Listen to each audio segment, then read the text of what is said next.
A Dorset regiment whose men fought in the First World War will finally be remembered on the Western Front. A memorial of Portland stone is now in place in France, and next month 150 people are expected at a service of dedication. Our Dorset reporter Simon Clemerson has the story. Out in the same Dorset countryside as his father, Alan Brown practices the same trade. Both hurdle makers and, in their time, both members of the Dorsetshire Regiment. In 1914, the infantrymen left the local railway station at Wool, destined for war. While Alan served later in the 50s in Germany, Arthur fought in Mesopotamia and India from 1914 to 1918 and survived.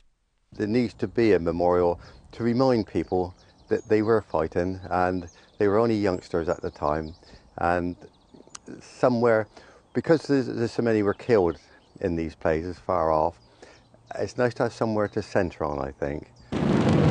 On the first day of the Battle of the Somme, Britain suffered its largest single loss. About 450 Dorsets were among the 60,000 dead or wounded that day alone.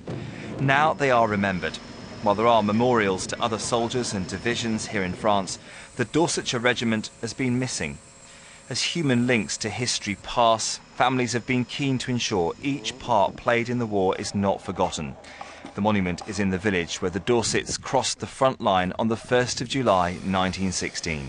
There was a perceived requirement for such a memorial from, indeed, relatives, and the South Wilts and Dorset branch of the Western Front Association, which is a national organisation, saw that there was no memorial to the Dorset soldier in France for the First World War.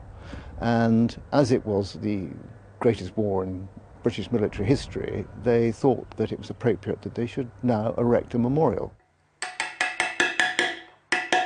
The Portland stone used was carved at Bockhampton near Dorchester, a local material crafted by a local company in honour of local servicemen.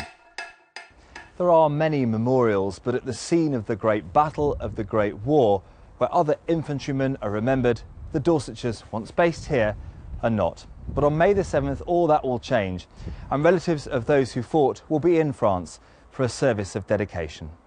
Simon Clemerson, BBC Spotlight, Dorchester. Most of us have been enjoying the heatwave over the